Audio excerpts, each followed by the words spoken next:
नमस्कार, मी प्रतीक्षा. डीएनए मराठीमध्ये आपलं स्वागत. जिल्हा नियोजन समितीची महत्त्वपूर्ण बैठक आज जिल्हाधिकारी कार्यालयात पार पडली. जिल्ह्याच्या सर्वांगीण विकासासाठी महत्त्वपूर्ण निर्णय घेण्यात आले असून यंदाच्या वर्षी म्हणजेच 2025-26 अहिल्यानगर जिल्ह्यासाठी रुपये 820 कोटींचा नियतव्यय शासनानं मंजूर केलाय. सदर बैठकीत राज्याचे जलसंधारण मंत्री व जिल्ह्याचे पालकमंत्री राधाकृष्ण विखे पाटील यांनी माध्यमांशी बोलताना ही माहिती दिली. आपण चांगल्या पद्धतीने करू शकलोय. आज म्हणजे गोदावरी कालव्यांवर असेल, भंडारदऱ्या प्रवारा कालव्यावर असेल, निळवंड असेल, मुळा किंवा आता फुकडी आहे, याच्यामध्ये पाण्याचे नियोजन चांगलं झाल्यामुळे कुठे पाण्याची अडचण नाही, टंचाई नाही. म्हणजे घोट धरणातून पाणी आपण काही भागायला ते श्रीगोंद्याला दिलंय.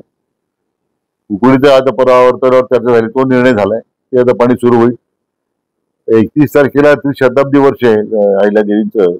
चौंडीला सुद्धा त्या ठिकाणी बंधारा भरून देण्या बाबतीमध्ये सुद्धा नियोजन करण्याचे आमच्या विभागाच्या अधिकाऱ्यांना सूचना दिलेल्या आहेत. आपण चांगल्या पद्धतीने करू शकलोय. आज म्हणजे गोदावरी कालव्यांवर असेल, भंडारदऱ्या प्रवारा कालव्यावर असेल, निळवंड असेल, मुळा किंवा आता फुकडी आहे, याच्यामध्ये पाण्याचे नियोजन चांगलं झाल्यामुळे कुठे पाण्याची अडचण नाही, टंचाई नाही. म्हणजे घोट धरणातून पाणी आपण काही भागायला ते श्रीगोंद्याला दिलंय.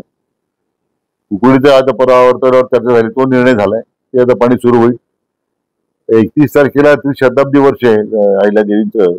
चौंडीला सुद्धा त्या ठिकाणी बंधारा भरून देण्या बाबतीमध्ये सुद्धा नियोजन करण्याचे आमच्या विभागाच्या अधिकाऱ्यांना सूचना दिलेल्या आहेत. प्रतिनिधी मुंतजीर शेख, डीएनए मराठी, अहिल्यानगर.